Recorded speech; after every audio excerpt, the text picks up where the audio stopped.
Isang mapagpalang araw mga boss. For today's video, ipapakita ko kung paano ayusin ang hindi gumaganang utility switch mga boss.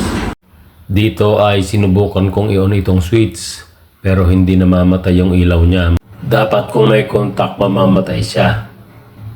At hindi rin umilaw yung bulb mga boss. Kaya positive ang switch ang may problema mga boss. Sa pagtanggal ng cover mga boss, sundutin lang ito ng screwdriver. May groove naman siya. At dito gamit ang Phillips screwdriver, inalis ko na rin yung dalawang screw bolt mga boss. At binunot ko na rin yung dalawang wire.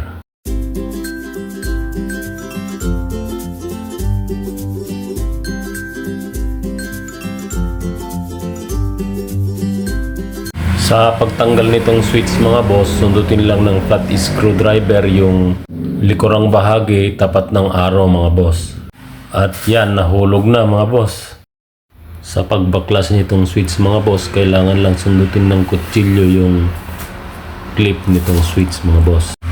Ayan, at nabaklas na mga boss. Yung nakikita nityong dumi, yan yung dahilan kaya ayaw mag-on yung switch natin mga boss.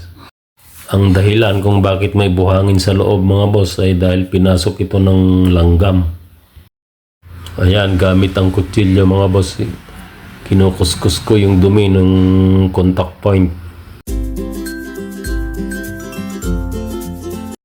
Sa pagbaklas ng contact mga boss, kailangan kung hindi ka sigurado, pwede mo munang picturean bago mo i-disassemble para hindi ka malito pagbalik nito mga boss.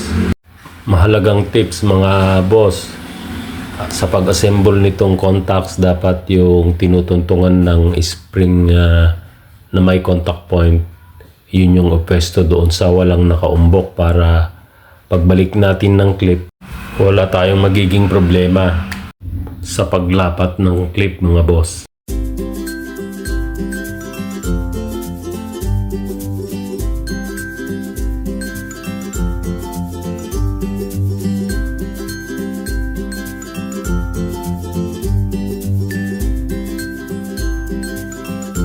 Sa pag-assemble mga boss, kailangan magkaharap yung dalawang contact point.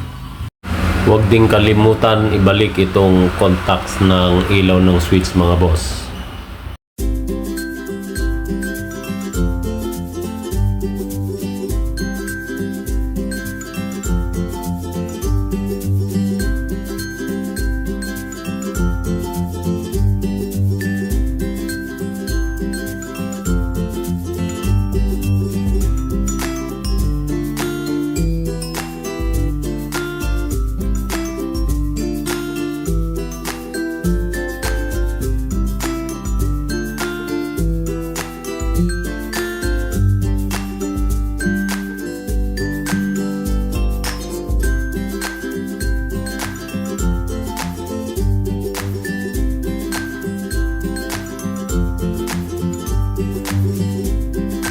Kailangan ding ipitin ng long nose itong clip mga boss para kumapit siya.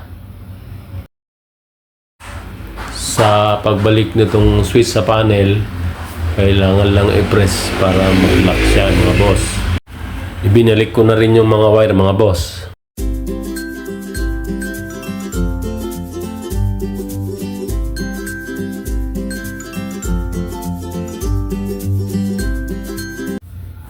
Ayan, at gumagana na mga boss. Okay na siya. Mahalagang tip mga boss, bago ko isara ay lalagyan ko muna ng grasa para hindi na pasukin ng langgam.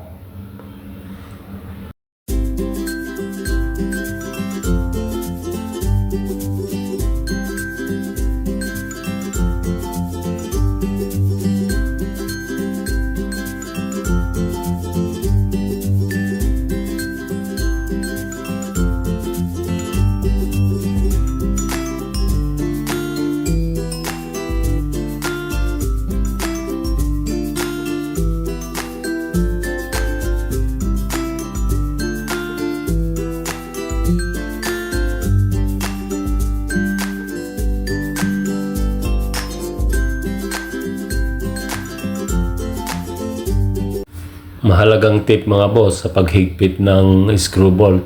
Kailangan lang huwag masyadong higpitan kasi plastic lang yung utility box natin. Kaya humigpit ng konti, okay na. Basta huwag lang siyang gumalaw mga boss.